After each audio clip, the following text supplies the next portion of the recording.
All right, everybody. Today we review Shelby Oaks. Get ready to be Stuckmannized.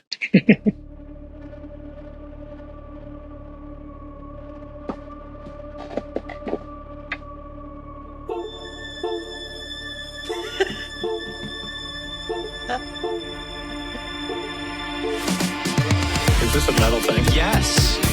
Little taste. David, what is this? Pretty thick. Great. I have to kill a lot of people. Just tell me what you want me to fuck. I have big tits, Hit the gritty. tiny vagina. Oil me up, Daddy. I can't believe the price for big tits. Mistletoe alert. This is back country. This guy was a real jerk. How long can Hugo be pregnant? Chomp, chomp, chomp, chomp. Oh, you're such a dick, David. Okay, everybody, put on your corpse handling gloves. Ew. Hoodie Picasso. Horror.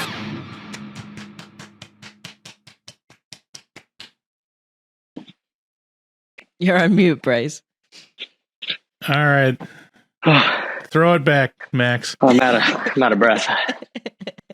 All right. Hello and welcome to Horror Movie Talk. I'm Bryce Hanson, and with me are my faithful co-hosts, Sydney Lee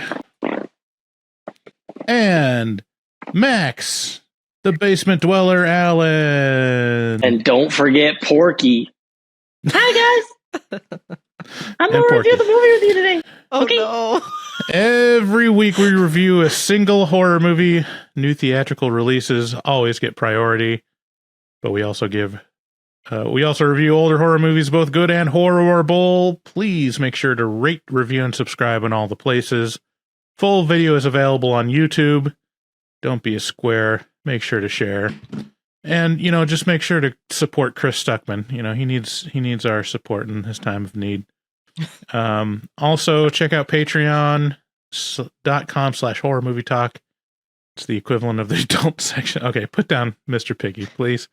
John Pork is calling. Are you going to pick up? I'll come back later. All right. Defund the police. The equivalent of the adult section of your video rental store. If you want to add your P to the community pool, go to horrormovietalk.com or call 682-253-4468 and leave us a voicemail. And you could hear your voice on a future episode of Horror Movie Talk, like today, because we're going to do horror movie horrors and listen to our voicemails.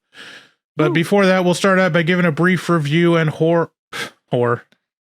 brief review and horror for the movie. We'll give a brief review and score for the movie. We score on a scale of 1 to 10. After we give our score, we'll get into spoilers and take a deeper dive into what we liked and hated about the film. So let's get into it. Are you guys excited about talking about Shelby Oaks? I'm Heck fucking yeah. pumped. Shelby Oaks can be found in theaters now. Shelby Oaks is written and directed by Chris Stuckman, the movie reviewer you get recommended if you don't sign into YouTube. The film is about a woman's search for her missing sister who was, hold on to your hat, a vlogging celebrity. The mystery of the disappearance is unraveled through a series of horror tropes and cliches where it's revealed at the end that everyone got Stuckmannized. I gotta admit, I really didn't want to like this movie going into the theater, and I was worried that I'd be biased in my review. There's just something about a crowdsourced movie by one of the most milquetoast, non-committal YouTube movie reviewers getting a wide release that just makes me feel like I'm living in a dystopian reality.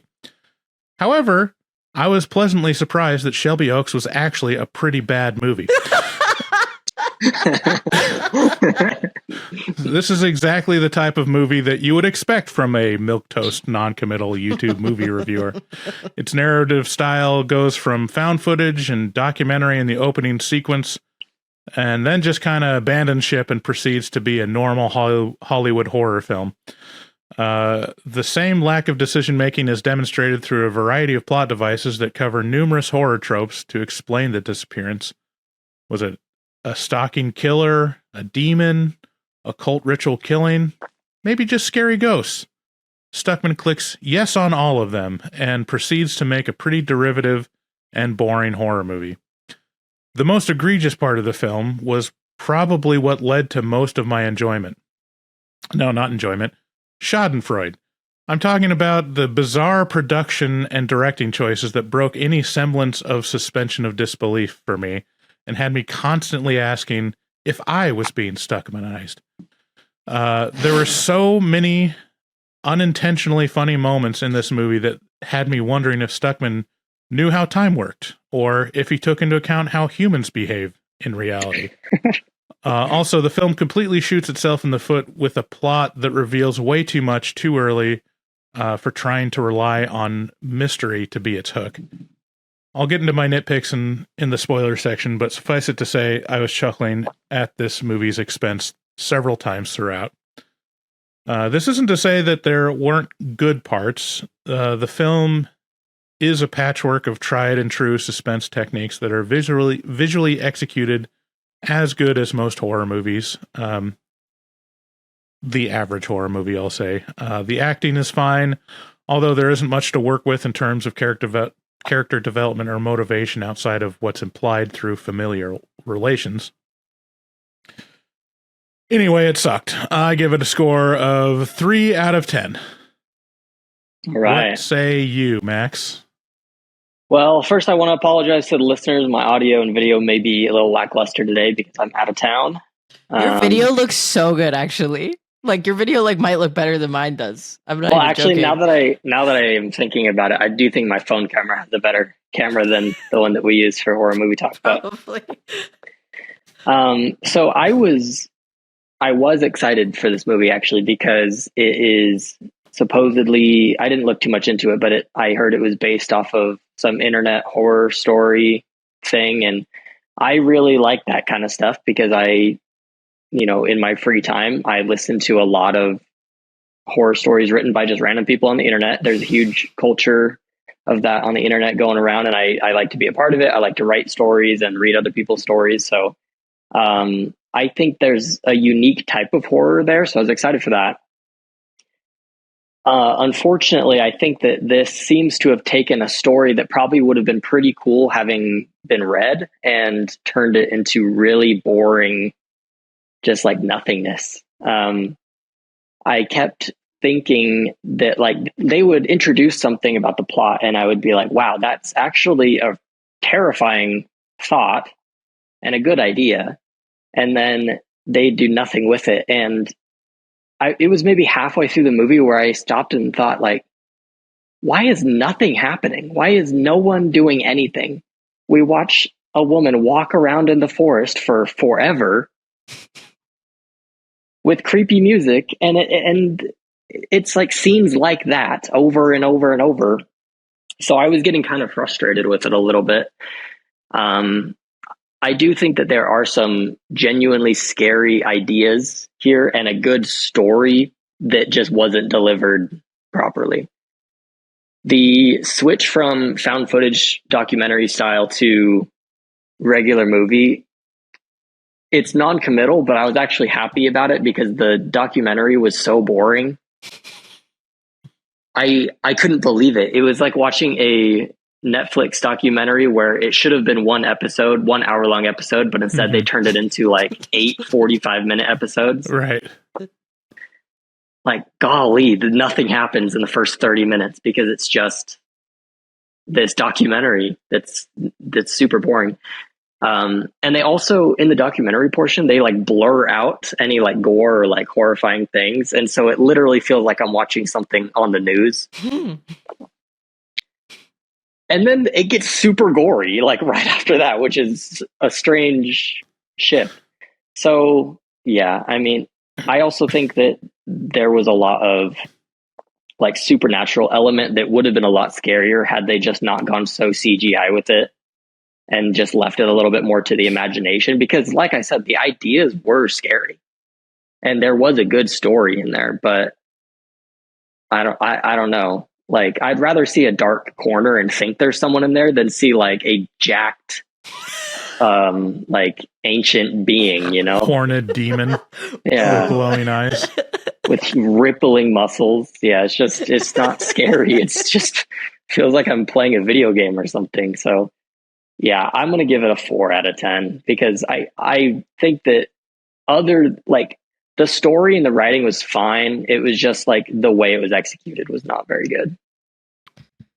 Yeah, I've like since lowered my score since I rated it on Letterboxd, because the more I thought about it, the more I did not like this. And I'm glad we all didn't like this, because and I'm sorry if I influenced you at all, Max, because I was right off the bat being like, I'm disappointed in this movie.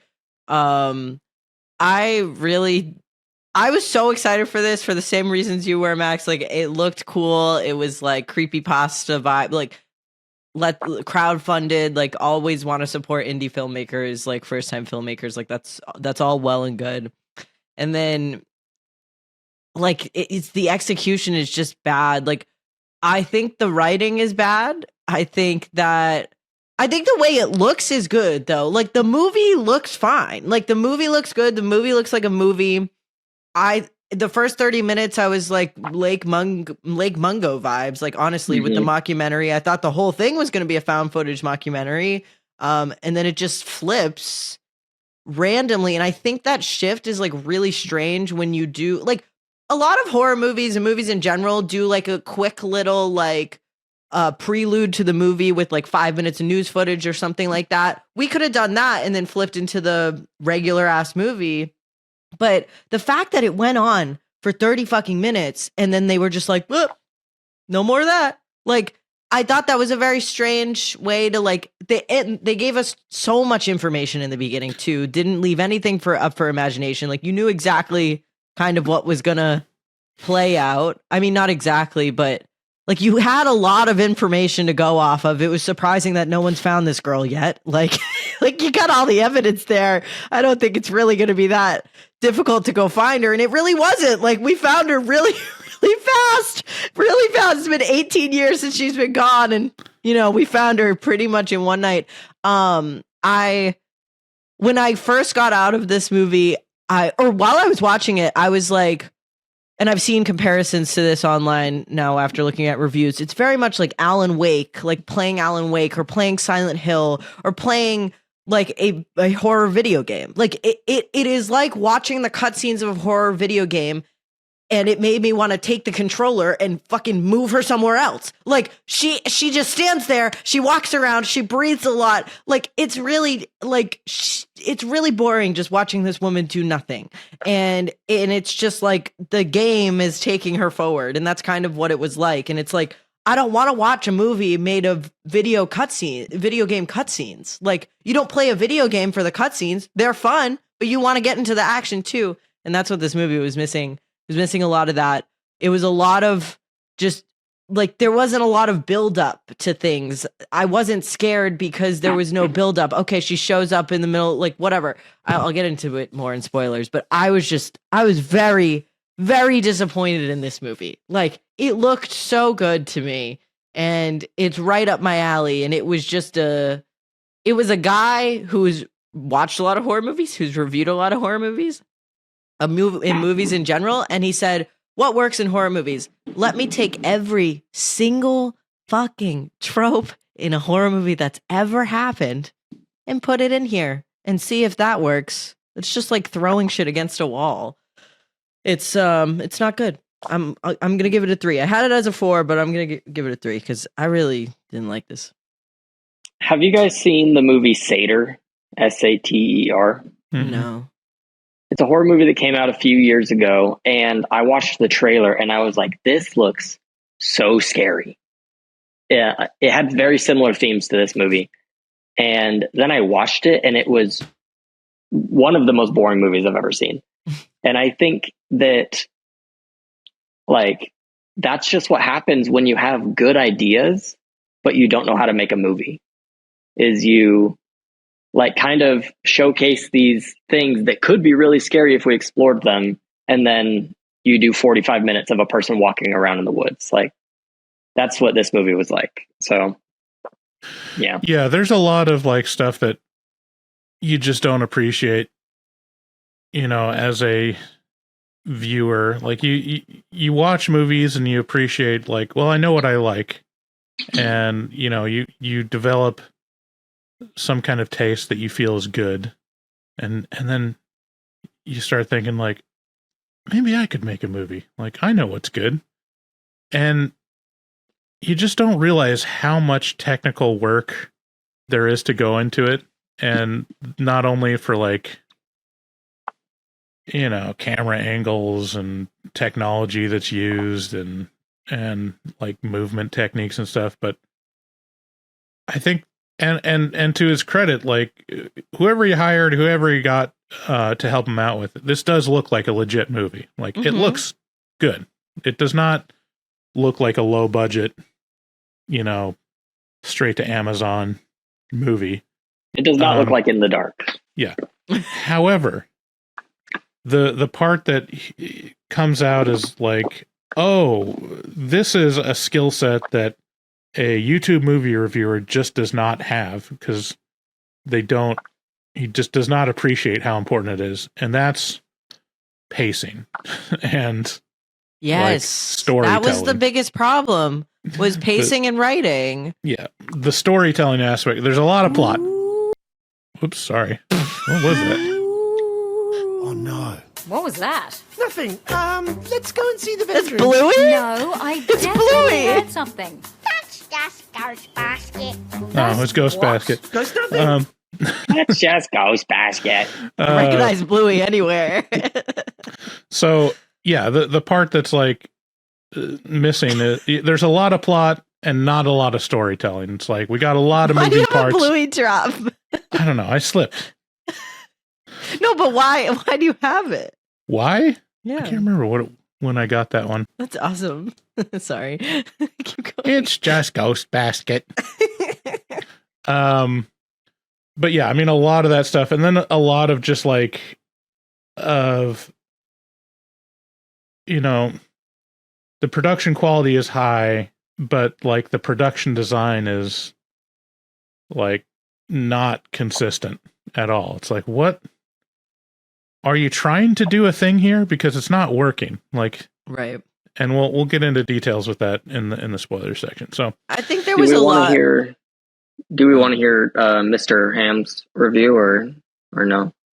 I mean, he's really eager. oh yeah, let's hear what Mr. Ham has to say about it. Okay, let me go get him. Hold on.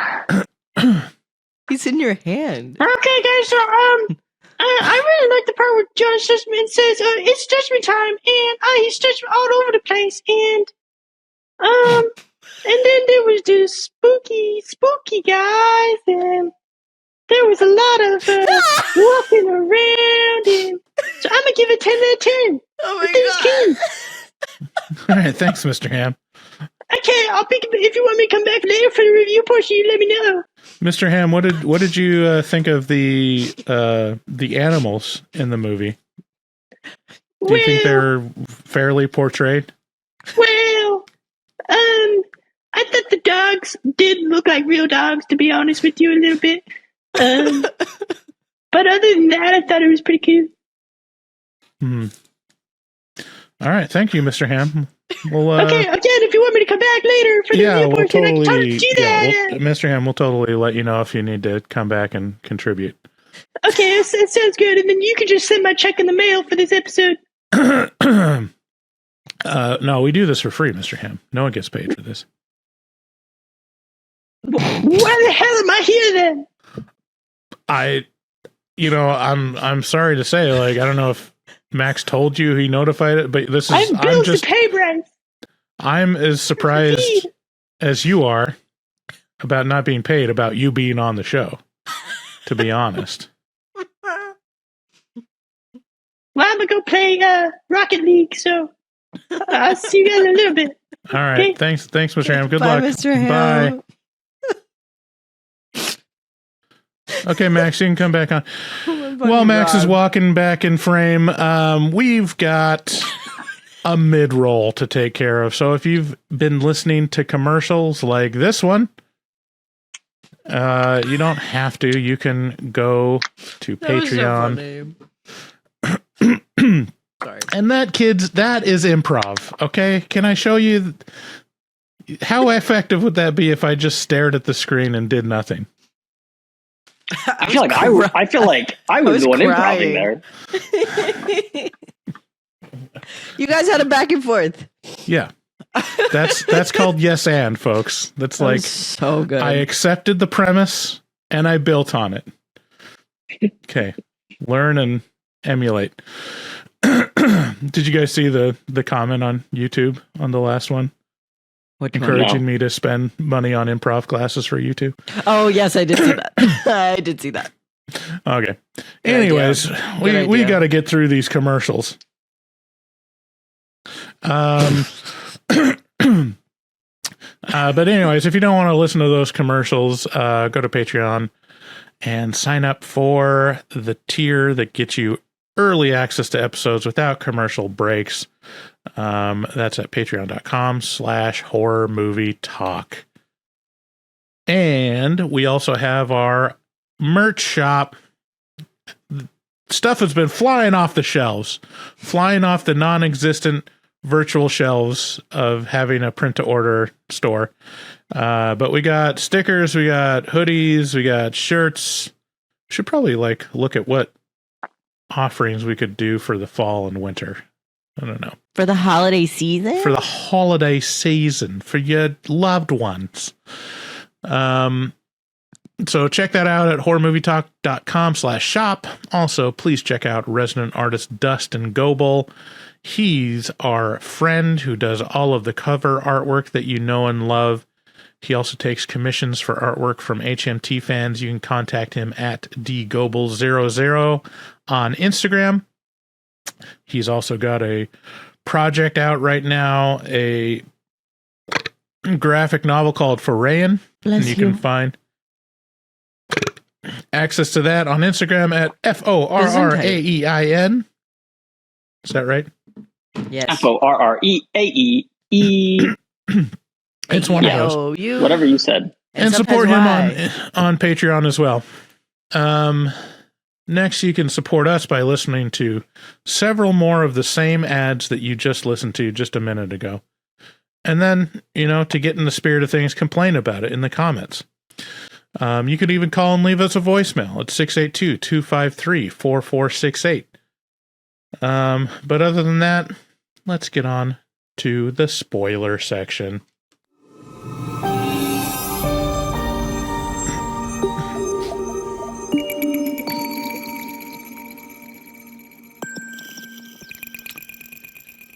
Okay. Yeah.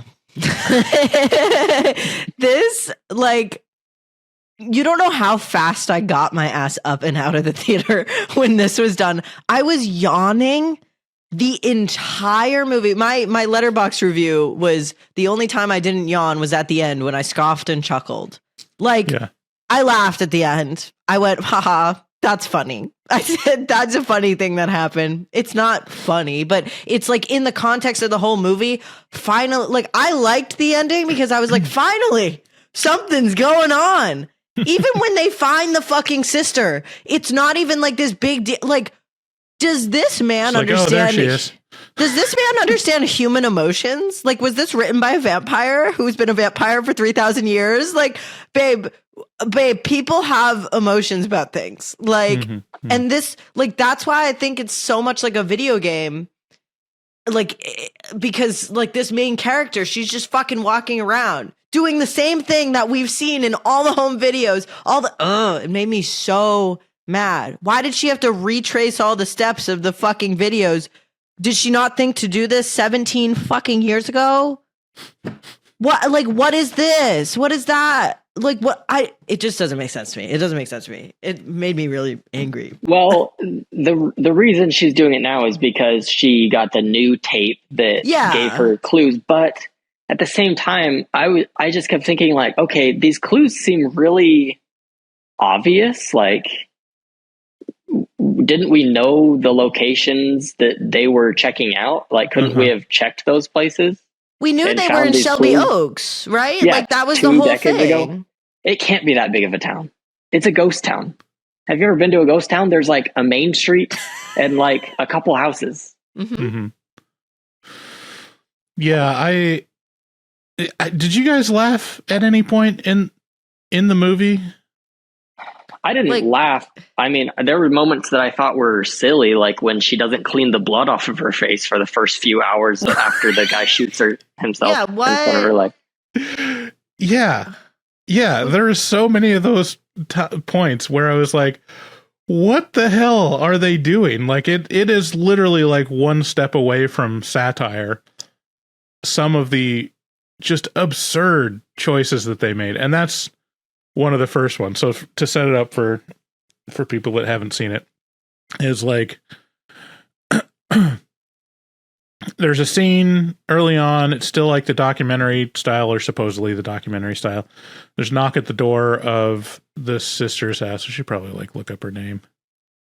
It's they're doing a documentary Mia. because her sister disappeared. Yeah, almost 20 years ago, or no, 12 years ago. So the protagonist it was is in Mia. 2000. It was in 2009, 2008, or 2009, right? Yeah, something like that. It's like 16 years ago. Yeah. So Mia is the protagonist. She's the sister of the missing girl named Riley. Riley was the host of a YouTube. And I don't think it ever mentioned specifically YouTube, but it is. It does say YouTube. I think they did. Yeah, she's a YouTube sensation, Bryce. It's the really early days of YouTube, but we didn't know who our audience was going to be yet. That's what they say in the movie. It's so I really like stupid. that they hype her up as this like absolute like star on YouTube, and then it shows the views on one of the videos, and it's like 2,000 views on a video. That was a big deal back then, you know. I mean, tell me who to blow to get 2,000 views on a video, and I'll do it. No, I mean, I agree. I'm just saying, like, if we got 2,000 views on this video, I'd be like, that's nice. Yeah, that we got a little more than we usually do, but it wouldn't change the game, you know. I don't know. My friend, one of my really close friends, him when he was little, him and his friends, like when he was like 10, they had like a YouTube channel and they got like 20,000 views on one of the videos, and they all thought they were going to be like famous because of that. So like it was different back then. Definitely. That was around the same time as this. Like you get 20,000 views, you're like on Ellen next day, like, you know, but this, can we talk about paranormal paranoids? Why would they, that's the worst name ever. You can't even like say that 5 times fast. This is paranormal paranoids. I don't know. It's corny. It's alliterative. It's fine. You know, it's ridiculous. But yeah, so it like the first like 15, 20 minutes before the title card comes up is like this documentary discussing the paranormal paranoids being killed and Riley disappearing, and it's interviewing Mia, her sister. And again, why they didn't just stick to a narrative device and go with it? Like, why didn't they just go all in on found footage or the documentary before they just switched over and abandoned it? I don't know.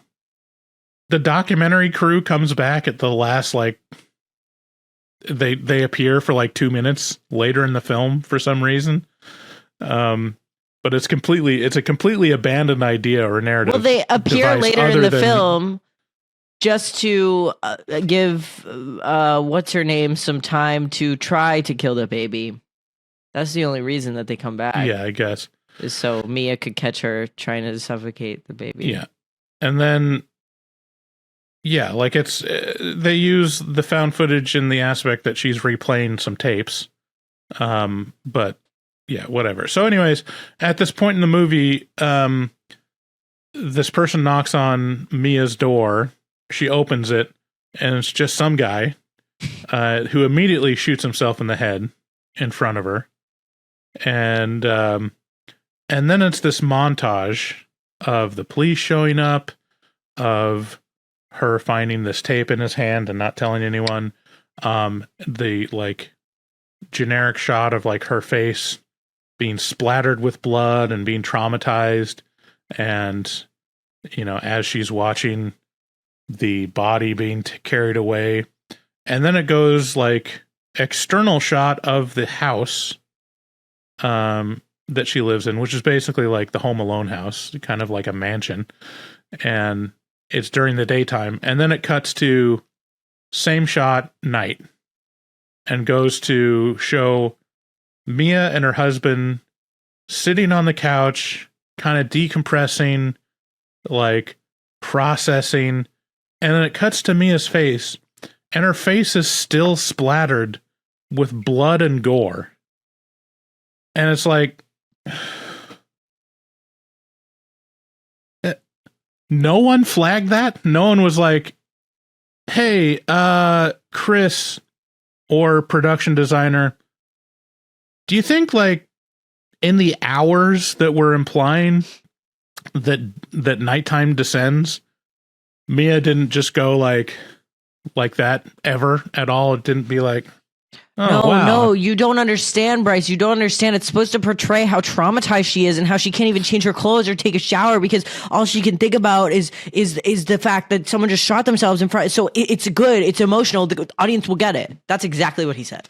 That's exactly what he said. And that's he said that? Probably. That's probably what he's doing. Is he's taking all of these tropes and like the way humans portray emotions, and he's like, yes, a traumatized person. No, like after I watched my dad die, I took a shower later. Like, are you fucking kidding me? Like, I didn't abandon all fucking shit, man. You're gonna wash the blood off your face. Like, and her husband is so useless, almost didn't need to be a character. Well, the husband is some anomaly where they threw in this male character who doesn't act like a human being. Like, you think her husband would be like, honey, hold still. Honey, babe, let's wash your face. Let me help you. This is almost verbatim dialogue. They sit down on the couch. This is hours after the guy shot himself. And he says, are you okay? And she says, yeah, I think so. And then he gets up and walks away. Oh, I was worried that you'd be traumatized in some way. Like, well, good. I'm going to go take a shit. I'll see you in bed. Yeah, sweetheart. You look okay with the same clothes. I'm gonna go with watch the blood YouTube on it. my phone. Yeah. Anyways, that scene alone would be one of the most befuddling scenes I've ever seen in a theatrical release movie. Mm-hmm. However, it happens 2 more times. Mm-hmm. Like, later she finds Riley, in a basement, as a prisoner. Her face is muddy, like she's gaunt, she's like terrified. Cut to, there's a bunch of scenes and stuff. I'm skipping over a lot of plot, but cut to her being gingerly laid down in a hospital bed by a bevy of nurses, and cuts to her face still completely muddy, still like she's in a hospital gown, but her face is still like she's underground. Cut to she's back at home.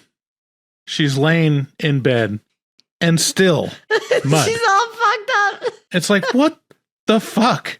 Like, do you not understand the passage of time and that, like, either someone would be taking care of her and, like, helping her or saying, like, hey, you got some schmutz. Like, why don't we wipe it off?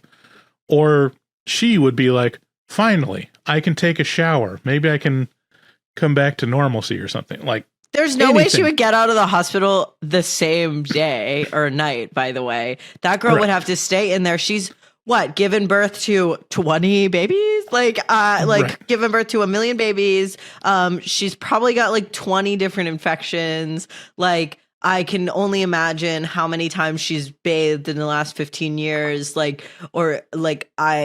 looks nasty and she sleeps on a nasty mattress in the nasty basement, and she gets Rosemary's babied all the time. Like, that girl is probably nasty. She probably has a lot of things wrong with her and mental problems from being a prisoner. So let's keep her in the hospital for observation, maybe for a minute. Like, how would she go home?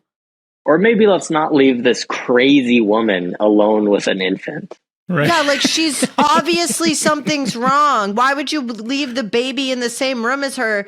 Literally scenes before, she was going to kill the baby, in the house with hello, like what are we? Should we run down the plot?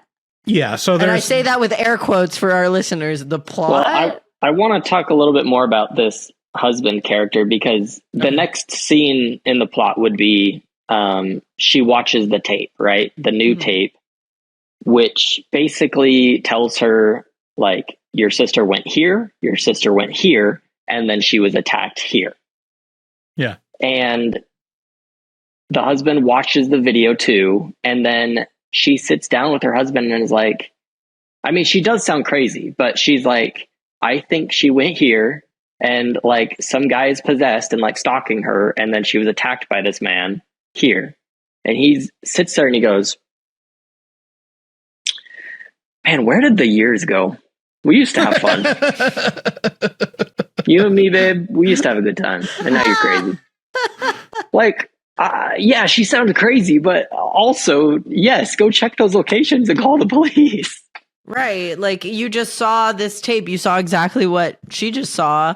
And then like she gathers information the next day. And the next scene we have with the husband is she gathers the information. She's like, based on what I saw, I talked to this guy, whatever. And this is what we need to do. You need to help me. And he just looks at her, takes a beat and goes, you need help, Mia, and walks away. You're the worst husband ever. So we oh my God. We've got to rewind because like the seeds that are planted in the first like 10 minutes are, you know, supposedly what's sprouting that reaction. The seeds shall be sown. But the seeds are all like not. There's a bunch of setups that just are not delivered on. So I got to go back to the beginning because there's so much more stuff to complain about for like from the very beginning. Did you catch that? You know, not Shelby Oaks, Riley. That Riley is shown singing this song, and it's the most on the nose song you could possibly have. Sister, like, come find me. Sister, I'm lost. Big Sister Come Find Me lyric is literally a lyric from the song as she ends it. And the opening of it is like, the opening is like, oh, demon watching over me in my bedroom. I'm scared of you and please don't harm me. It's like so on the nose. It's crazy, actually. Like, why did he do that? Like, why did he do that? And then all of the setups of like, hey, you know, she kept a dream journal. She drew. She was an exceptional artist. She drew every dream and nightmare that she ever had. Barely touches on it. Like, did she draw the demon? Yes or no? Yes or no? Answer the question. Did she do it? Show us. Show us. Like, oh my God. And like, so this first part with like the documentary stuff, it's just like I just watch it. I'm like, wow, Lake Mungo did this way better. It was way more believable and committed to the style and storytelling. Mm-hmm. And this one, it tells us in like the first 15 minutes of like, hey, there's also look over here. There's a demon in the background. Did you see the demon head outside of the window? There it is. There's the demon. And you're like, okay, so you just shot your load. What are we going to do for the next like hour? Show the demon as an I Spy every single fucking frame of the movie. Every single frame of the movie is like, where's the demon? There was literally like when that happened, every time the demon, like there was only one guy in my theater, almost full theater, one guy in my theater being like, oh, not a single other person was reacting to this shit because it kept happening. It's like, oh, there he is again. Okay, great. And it looks like shit. So congratulations. So let me speed through the entire plot just so we can like get that established so we have a frame of reference. So guy commits suicide. He has the second missing tape labeled Lake Shelby Mungo. Oaks. Shelby it's Oaks. Just Lake Mungo. Labeled Lake labeled Lake Mungo. He's a huge fan. And she watches it. It shows literally just the film, the cameraman filming the brutal murder of all of the people and the kidnapping of Shelby Oaks. I'm just going to call her Shelby Oaks from now on. And of Riley. And, you know, it's implied, oh, she's still probably maybe alive by this guy. And then Mia finds out who he is. He's an inmate. He was crazy. And he escaped. It's the same guy that shot himself, by the way. Yeah, that's the same guy that shot himself. Same guy that shot himself. And he gets out of prison, and that's when it all started. Like that's when Shelby Oaks started acting differently. No, she Riley. started before he went to prison, and then when he was in prison is when she stopped having the dreams. Right. It's when she was 13 he went to prison, and then when she was 18 he got out. Right. And that's when she went to Shelby Oaks. Yeah. And when then Shelby Oaks went to Shelby Oaks. Yeah, Shelby Oaks went to Shelby Oaks. Right. And she's Shelby Oaks all over the place. She got Stuckmannized, and then Mia goes to all the places, goes to Shelby Oaks to search for Shelby Oaks. She goes to the prison to get Stuckmannized. She goes out in the woods, sees scary monster dogs, and then she finds a house in the woods, which from the outside looks, maybe I wasn't paying attention. I swore it was like a mobile home from the outside. No. Was it not a mobile home from the outside? From the nighttime scenes, it looked like a little shack, and then they do daytime scenes later, and it's like a big house in the woods. Yeah. Yeah. Yes, you are so right in that. You are so right in that. What? Like, this is just adds to how the movie It's like it implies, if it doesn't show it, it heavily implies mobile home. Like where it is, you know, remote in the woods, small shack house. And then for some reason, it just has the most cavernous living room that I've ever seen that has like a chair. It literally is it's like supposed to be creepy. Yeah, it's bizarre. It's like they rented a soundstage and were like, well, we got to use all of this, right? You know, even though it's the kitchen was pretty big too, if we're being honest. Yeah, it's a pretty big and then house. there's like, so she goes into this house. Inexplicably gets led there by the dog, by the way. And then later on, when someone asks her how they knew where to find her, she was like, I just knew. Yeah. And it's like, bitch. She goes there, sees like the demon symbols in the grass.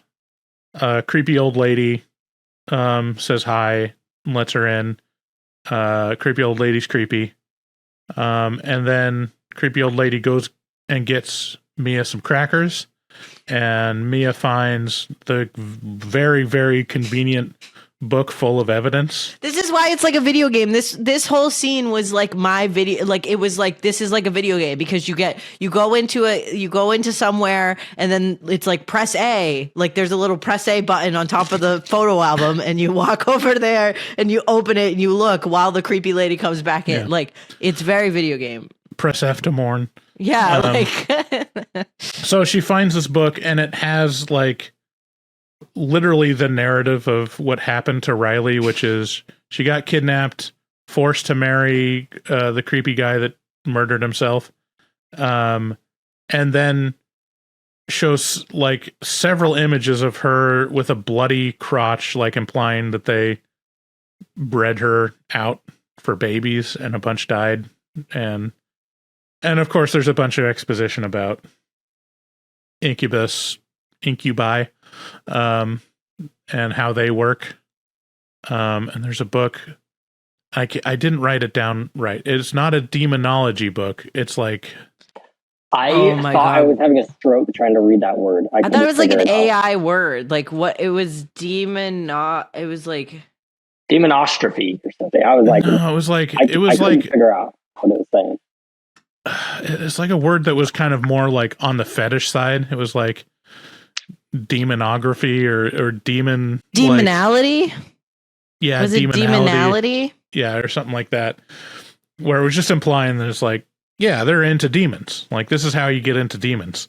And so all this stuff is laid out, and then creepy old lady leads Mia underground to show her where Shelby Oaks is, and she rescues Shelby Like, Oaks. why would this lady let her take the woman? Sydney, it was all part of the plan. That's what we're told at the end, that it was all a setup, that they But were it all was just trying to set up Mia. But it was stupid. Yeah. But So Mia saves Riley / Shelby Oaks, takes her to the hospital, saves the baby, and baby's so cute. Baby's so baby cute. is actually surprisingly cute. Baby really cute. Baby, how could baby be demon if baby cute? Yeah. How can a baby so cute enjoy eating blood? But he does. But he do. Well, my baby's cute and she enjoys eating dog kibble when she finds it. So right. So then the end is basically, it's revealed they were basically grooming Mia the whole time because Mia saw the demon once. and that caused they're the making window it to so crack. they were setting up Rosemary's Baby style that you're always a pawn. And Riley tries to kill baby. Mia kills Riley on accident. Riley is torn apart by rabid dogs, and Mia happily takes care of baby. They're not rabid, they're demon dogs. Demon dogs. Did you like how the demon came up behind Mia and lovingly placed his hands on her shoulder like he's her husband now? Yeah. That was hot. So beautiful. And then the dad who stepped up. It established okay, so that's the plot. That's me when I DM single mothers on Instagram. I'm the dad that stepped up. Sorry. It's it looks like a meme image. I actually got that dog in me. I want to talk about. I know there's a lot to talk about, but I want to talk about when Mia finds Riley in the basement, and she's just like, it is the weirdest interaction. Okay, I am so close with my sister. I am so close with my 22-year-old sister. We are so close. We talk every day, whatever. If she went missing for 17 years and I found her, I would be choking, crying, venerating her basically. I'd be fanning her. I'd be holy fucking shit. I'm throwing up. Oh my God, it's so good to see you. This is crazy. And obviously Riley is traumatized and fucked up. So she's going to be weird and fucked up. Mia's just Riley, I found you. Come here. I'm letting you out. And then she lets her out and she's kind of why are you acting weird? It's girl, are you fucking serious? Or this is what I mean when Chris Stuckman has never interacted with a human being before. Because do you have siblings? Do you have family members that you care about? Do you have anyone in your life that you care about? How do you feel about them? Write that down and then put it on the screen. And there's so much. Yeah, there's so much set up of we were so close as kids. Look, our mom made these signs on trees to help us Hansel and Gretel back home. And, we were so close and I protected her. And then it proceeds to not have her talk about why, it's just all implied. It's just hey, we put that in the exposition. Why should we ever show any human emotion again? We told you they're sisters. That's why she cares. Why show any evidence that she cares after that? At least she didn't go around calling her little sis. Yeah. I feel whenever a movie is obviously made by an only child, the siblings always call each other bro and sis. Yeah. Yeah, me and my sister call each other bro, but not in a we'll just be bro, stop doing that. But it's not a you're my brother kind of way. It's a bro kind of thing. I've never been little sis, do you want to hang out? Yeah. That's crazy. Okay, I want to talk more about just some bizarre production choices because that's what all of my notes are. I didn't care. I didn't give a shit about most of the movie or the content. I was just so fascinated by all of the production choices that make no sense if you have experienced reality before. So what's the time frame? So they have a YouTube series in 2008-9. Yes. Okay. So this is the iPhone's out, right? It just came out. I think the iPhone came out in 2008.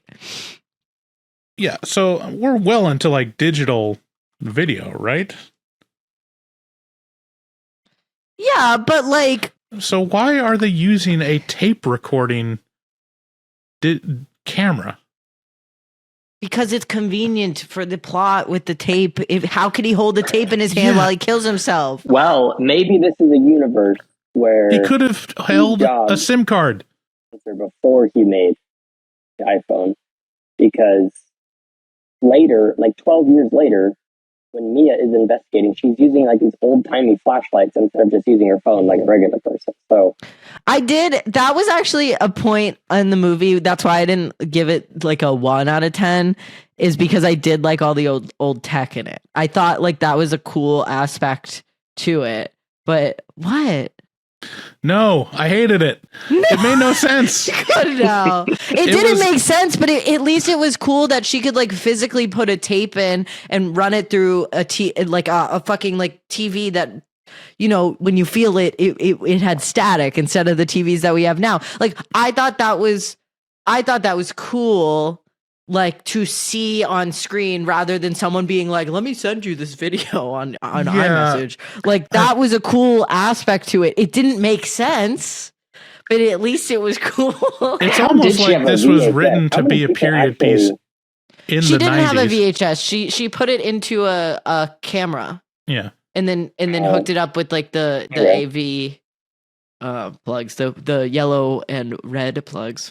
Hey Max, your mic is like a little muddy now. Can you readjust it or something? Is it picking up? How's it now? There it is. Yeah, perfect. Sorry. Yeah, so you know how It Follows does this thing where the technology they use can't be, you know, nailed down of like what year is this occurring? And it fucking rules. I love and that how movie. Awesome that was and how successful that was.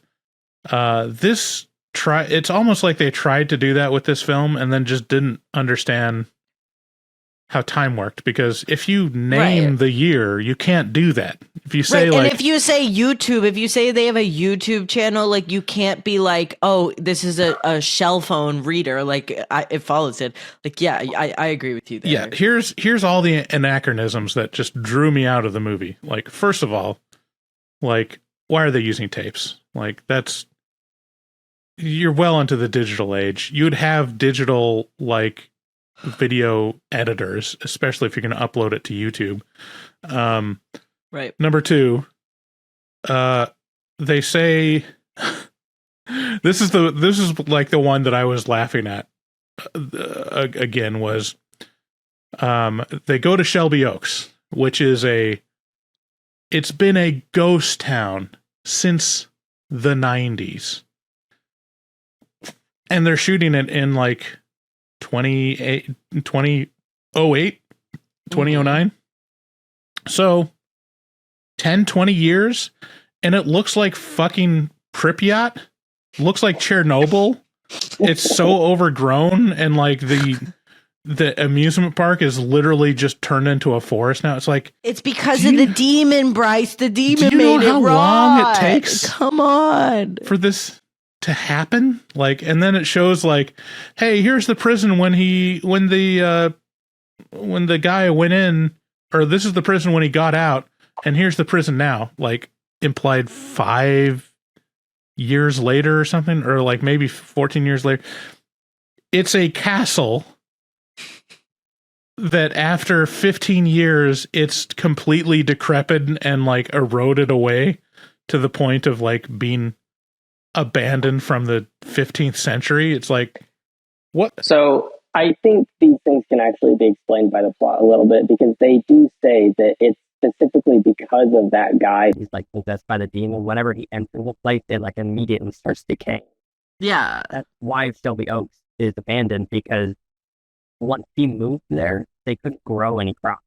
And like the water fell. And like she showed the picture of the correctional facility before he got there, and then 5 years after he got there, and it's the switch of like a regular prison to dust cat. Yeah, like, I mean, it that makes feels... sense. Like, they do explain it. Like, right, Max, that's exactly what they say. But the way that it's executed is very hammy. Like, it's like here's a picture of the prison. Here it is 5 years later. LOL. It's like Dracula's castle. Like, it's funny, but also like the movie does try to explain it in a way that is supposed to be scary to you. Like, this guy brings decay and destruction everywhere, but it's like, that's not scary the way that you're doing it. It's could so be over scary. the top that it enters satire. It enters like the realm of satire, where it's like, right, 5 years later, and the town, like, it doesn't have any concrete anymore because it's broken down, and it's just crazy. So that's one. Oh, and then also the fact that, where'd Max go? No. My phone is 20% battery. Looks like I gotta go plug it in. You don't? Okay, of course. It's funny. And you're still muddy. Does it sound muddy to you, Sydney? Mm-hmm. Okay. It just happens with the AirPods. The AirPods just suck. I'm sorry. Okay. It sounded good at the start, but now it's like, it sounds like you're in a fishbowl. It happens with those. I can reset them. Okay. A minute and reset some stuff. Yeah. So let me complain some more about this stuff. So I love that the explanation that they give for why Shelby Oaks was a ghost town since the 90s is like, some say the crops went bad.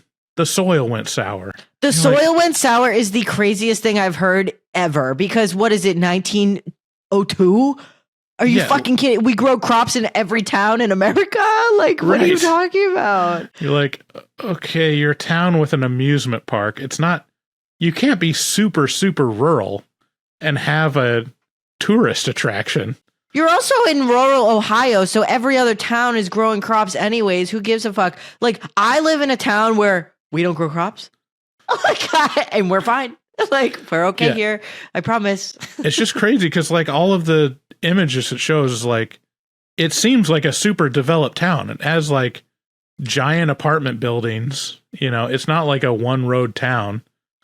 But it's like, yeah, I mean, this entire suburb went away because the soil went sour. You know, it's just very like Children of the Corn kind of weird rural thinking. It's like, what why would that matter in this context? Yeah. Because it didn't say it was like a farming town, did it? No. Yeah. I just reset my AirPods. Do I sound okay? It sounds better. Yeah, it sounds good.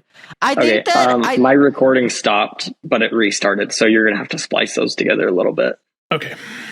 I think that with all of what you're saying, I think that they made Shelby Oaks like an enigma, and I don't know if that was intentional or not. Like, they were like, oh yeah, there's nothing to this town but this amusement park, and you're like, okay, and then they show shots of the town, and it's like a massive like urban area. Yeah. And you're like, oh, so this looks like really fun. Oh, big bands used to play at the amusement park. Okay, so this is like a big town. Okay, like there's a lot of stuff going on, but the crops, but it's also a small town, but now it's abandoned. Every single person that's ever lived there is gone. Right. Like, that doesn't make any sense. That's not how that works. Is it big or is it small? Is it big or is it small? You're not, it's like, is that an intentional enigma, or you're just saying, oh, this demon is so powerful that he can run out a whole ass town? Like, that's wild. Yeah.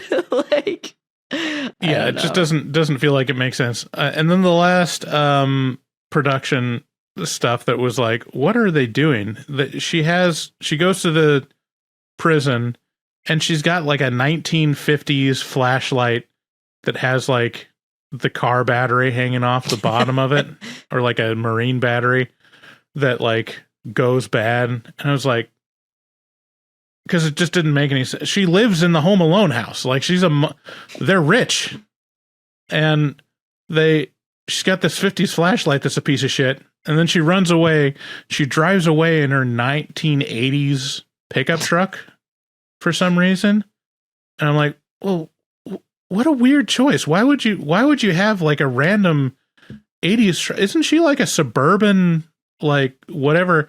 And then she gets out of the truck and she picks up like a modern LED flashlight from the glove compartment. I'm like, make it make sense. Like, what are you doing? Like, how does this make sense in the context of anything?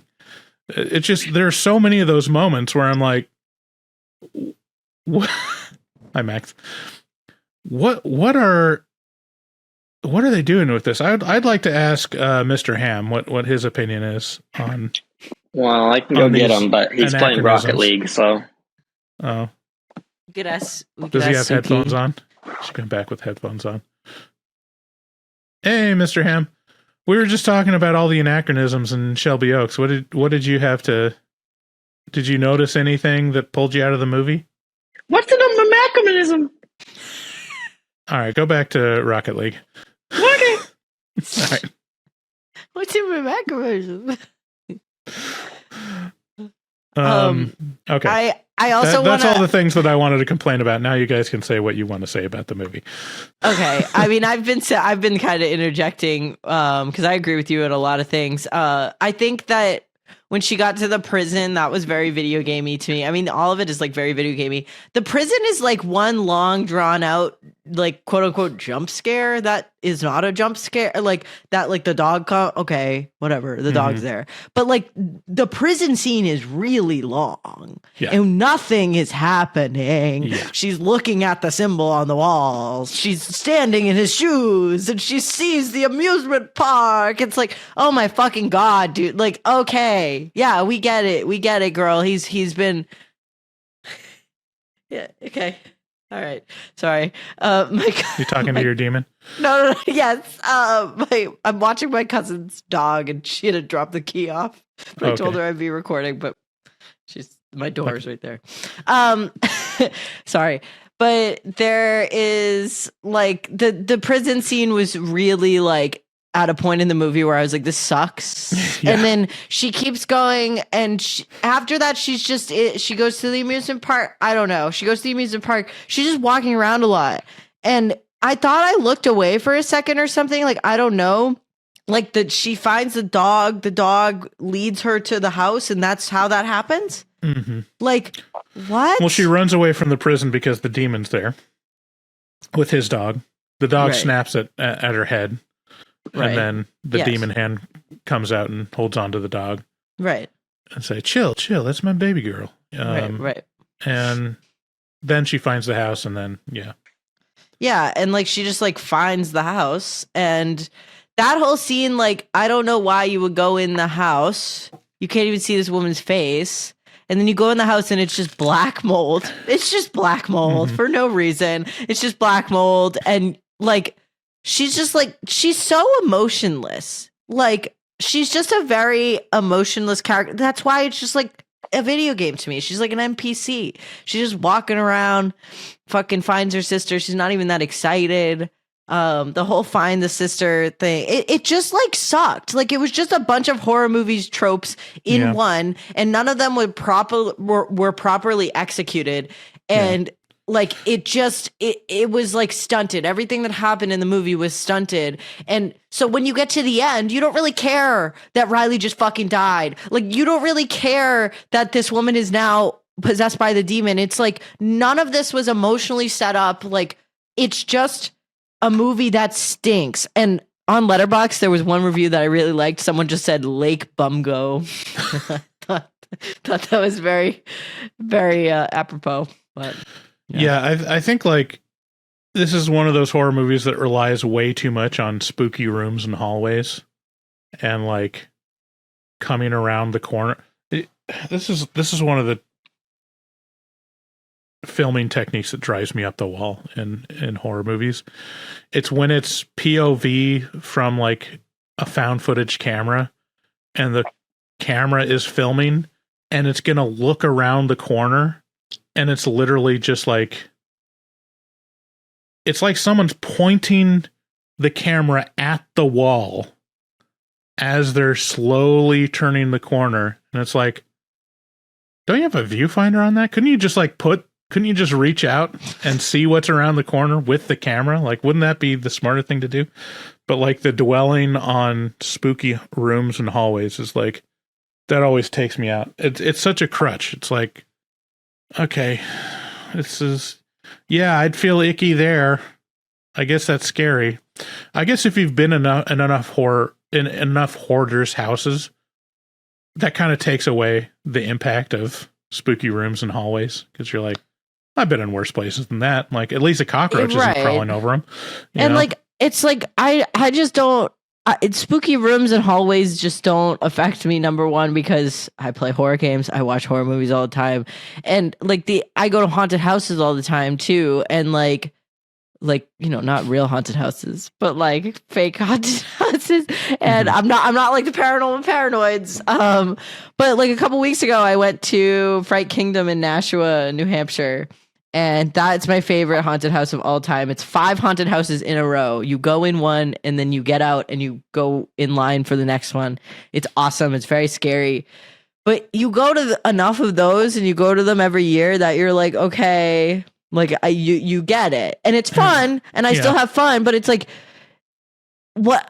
You can't just rely on this cheap shit to try to make people scared. Like, we all watch horror movies. I want to make like a modern haunted house and just have it with like what actually scares me, which is like, those people on the street that want you to sign a petition for the government.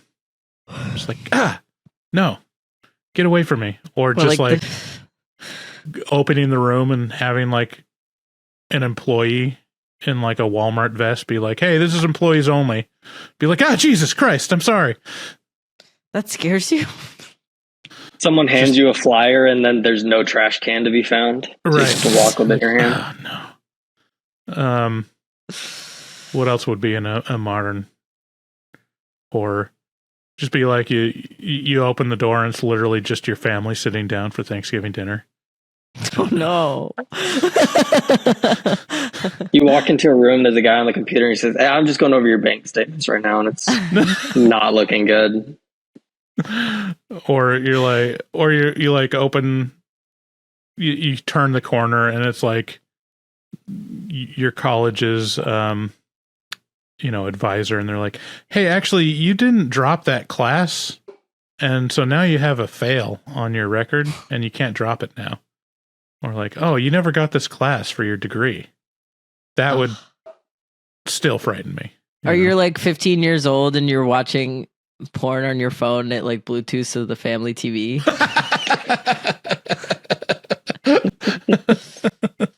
That might be the most horrifying thing I could ever think of. I mean, that's never happened to me, but I did figure out that I could do that with my TV. So I was like, what if I lived with anyone else and I did this by accident? But I live alone, so I can Bluetooth porn to the TV whenever I want. That's psychopath behavior. Well, I mean, I'm just saying I could do it. I'm not saying I do it, but it sounds, yeah, that feels so wrong to see porn on a big screen wrong. For some reason.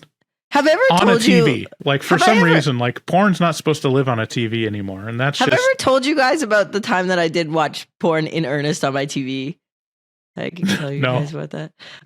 So I was, I was like 14, and I was like 14 or 15, and I got in trouble. Whatever. My mom would like ground me and take my phone, and so I didn't have my phone, and she took my laptop too, and it was the summer. So it was like in between like 8th grade and freshman year or like freshman year and sophomore year. Like I was young and she took my laptop and my phone. So I was just like, fuck, all I have is my TV in my room and it's the summer and I can't do anything because I'm grounded and I can't text my friends. I'm so bored. And so I was just like watching TV a lot. And I also have an Xbox 360. And so I was like, well, I can go on the internet on the Xbox, right? So I was like, you know what I could do? I could probably watch porn if like it's nighttime and my mom's asleep and like we're all like, so no one's gonna walk in. And so I did watch porn on my Xbox on my TV in my bedroom at that particular moment. And then I didn't open the internet tab browser on my Xbox until I got to college when one of my friends opened it up and it opened up to lesbian porn. And I was like, ah! And they were like, you watch porn on this? And I was like, no, that was like 10 years ago. No. It was so embarrassing, but at least the porn wasn't that bad. So I was like, yeah, it was just lesbian porn. Like, it was nice. But like, it was, I don't recommend doing that. Yeah. I mean, at least it was in your room. Like, you have at least privacy. Yeah. Oh my God. I wasn't in like the living room. Yeah, like, you'd no. be in the living room with it like facing the hallway. No. I had a TV in my room since I was like 11. So. It is vibes. Yeah. I'm trying to think if I've ever watched porn I must have watched it on the television once. I think worse is like the computer. Like if you like sit down at your computer and you're like, yeah, that's like, I don't know. That's my native habitat. Is it? Yeah. I mean, I think it's migrated to the phone now. Usually, I mean, I do so little porn consumption that it's hard to even say what my thing is. Well, I'm going through male puberty, so my consumption is at an all-time high. You're actually a premium subscriber. I'm like really doing it. No. Did you scan your ID so they know who you are? No, we don't have to do that. I live in liberal Massachusetts. Okay, here's the ultimate measure of depravity. Have you ever left a comment? No, I don't have an account. I don't have an account on these websites, Bryce. No, I've never left a comment. I do read them sometimes, though. Because sometimes you click on something and you're like, this is weird. And the comments are like, this is weird. And you're like, okay, good. I'm not the only one. Oh, good. I'm normal. I'm just watching it. It's fine. Yeah, I'm normal. I'm just like the people that leave comments on a porn video. Good thing. I was worried for a minute. Ew, okay, I'm sorry. Okay, well, let's wrap up the movie. Well, you know what doesn't have porn in it is this movie.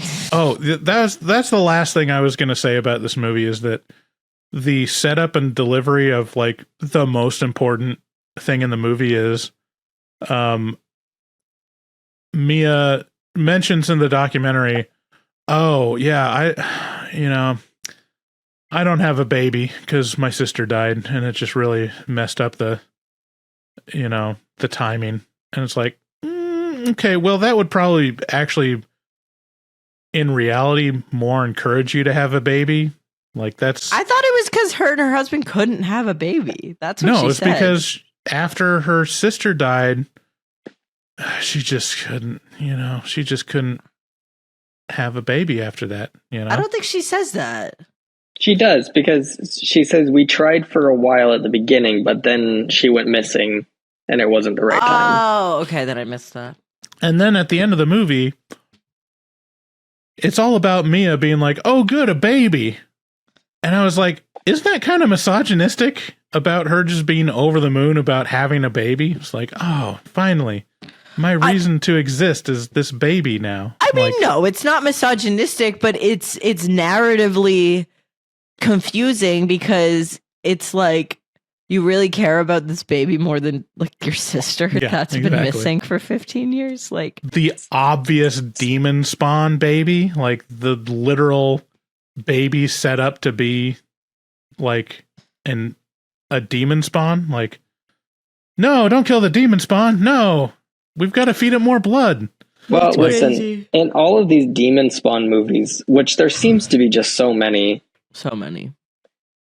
I'm always on the side of like, well, let's just raise them and see what happens. Yeah. Like, nature versus nurture. Yeah, even if we know he's demon spawn, like what if I gave him a really good childhood, Right. It happens in True Blood. There's like a baby that's born and they're like, oh, it's going to be evil. And then they just completely abandon the plot line and the baby's just normal. And it's awesome. It's like, you know what? Maybe he's just going to be fine. That's like in Dexter when he has the baby and it keeps wondering if the baby's going to turn out to be a psychopath like him, and then he's just a baby. Yeah, like whatever. Maybe it'll just be fine. Maybe we all just think babies are going to be psychopaths, but it's just because they're babies, and then they're fine. Well, if you've ever been a parent, you know that all babies are psychopaths. Like all toddlers are psychotic and evil, and they grow into society. You know, they realize like, oh, it's just not about me. Like I have to live in a world. Have you seen that tweet that's like, you wake up on a Saturday, you were able to sleep in as long as you want, your mom has made you breakfast, and you have nothing to do all day but play video games and have fun. But you're 3 years old, so you're filled with blind rage. Yes, exactly. It's so true. Why are they so angry?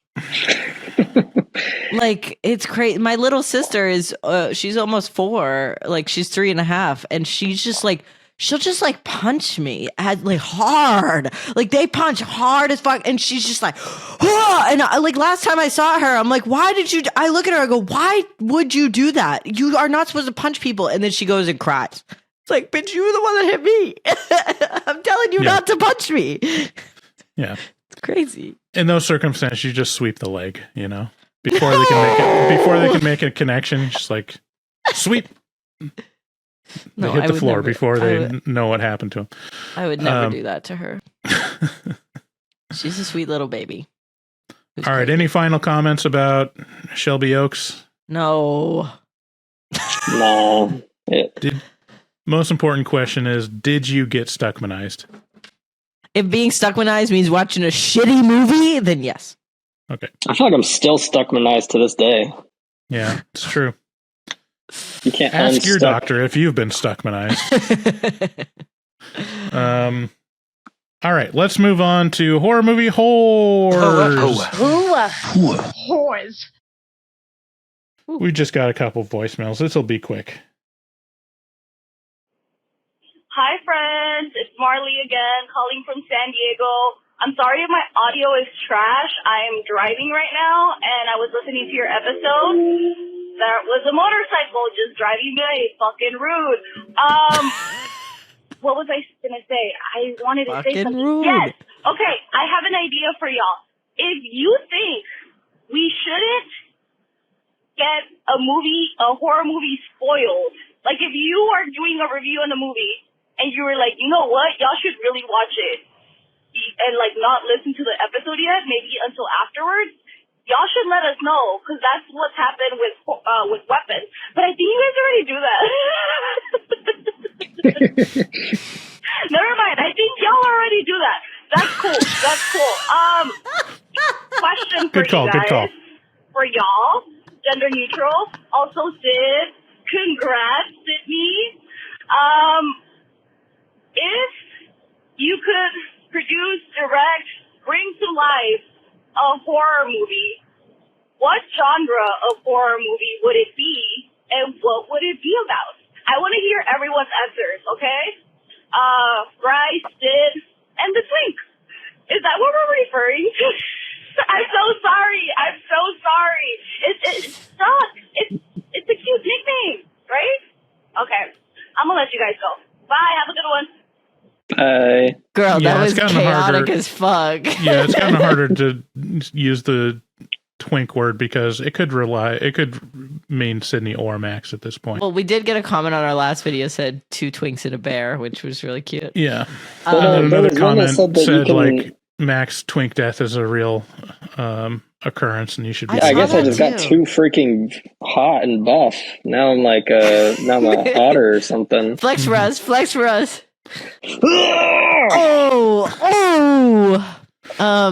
Okay, yeah, so we do the spoiler. Oh my god. Look at that fast Enough. I'm hot. All right.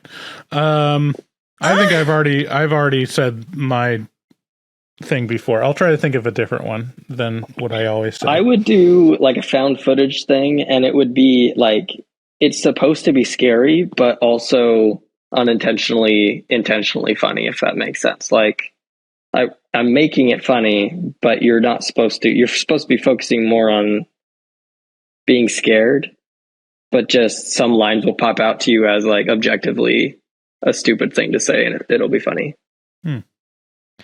Yeah, I think like if I was to do an original horror thing, that would be one thing. But if I could like take a book and make it a movie, I would do Son of the Endless Night by John Farris. That's my favorite horror book of all time.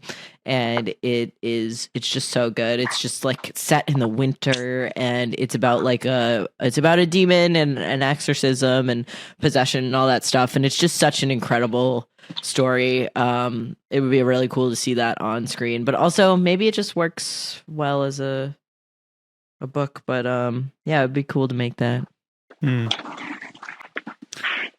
All right, Max. That's not fair, Max. We're at our desks, and you can just do push-ups and shit. Yeah, I would do that if I could move my camera. Yeah, but I would too. I definitely have pants on, and I definitely would. I definitely would stand up and show myself because I have pants on. My horror movie would of course be a remake of My Demon Lover from 1987. All right, moving Max, on to the next. Max, you're really showing all the gay guys how you can yeah. Max, bear down harder. Like really like just get it down I'm close my to the ground. athleticism.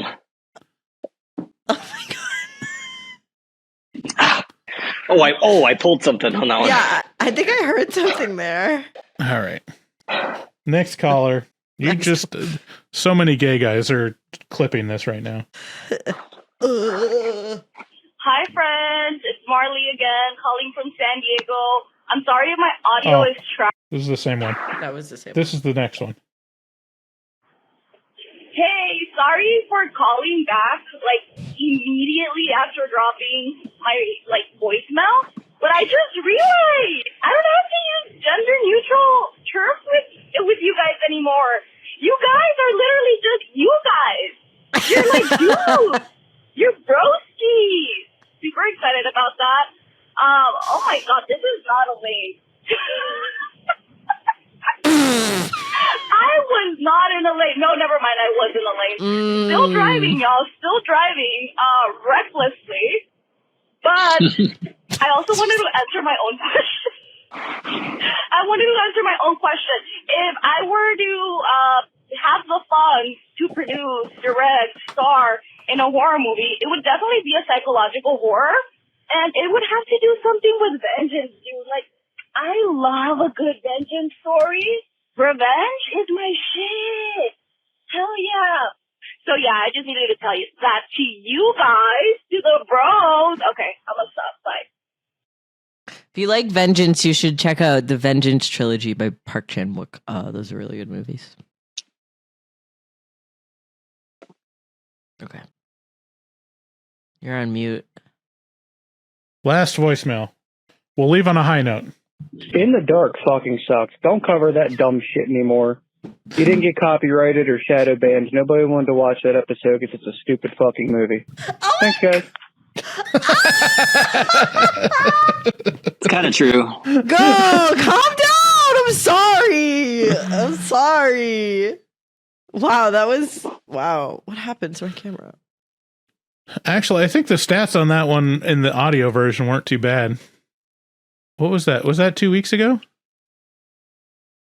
Yeah. Yeah, that one actually did pretty good. Surprisingly. YouTube, it did not do good numbers, but there we go. You know? That was crazy. You never know. Hi, Mr. Ham. Hey, Mr. Ham. Hi. What do you say? What's wrong? I lost my Rocket League game, and they said GG easy. I'm so sorry. That's really sad. I hope you do better next time. I was already having a bad day, and that's. Are you okay? I'm gonna do it. How? No, don't kill yourself. You're so sexy. But if you do kill yourself, I will eat you. bacon. Sorry. See, Sydney can do improv. Yeah, that was really good. That was good. It was good. We're getting better. You guys are trying. Mm-hmm. All right. I'm very gassy this episode. Let's call it a day. Can you hear me? Yeah, we can hear you. Sorry, it's hard to hear you over the burps that keep coming out of you. It's like, I'm getting every other word, but I said hello as a joke. It's a joke. Yeah, yes and Bryce, yes and. All right, I'm sorry I didn't understand your joke. You've never seen that video of where the girl gets the water poured all over her, that she just goes hello? You've never seen that? Yeah. Okay. That's it. That's our episode for today. Thanks for coming.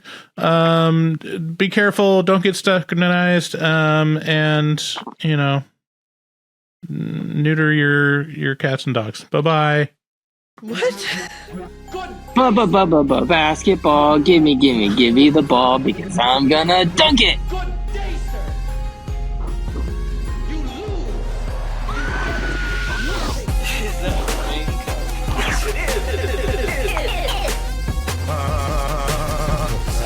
Stroll through the scratchly woods. He had no face. Horror.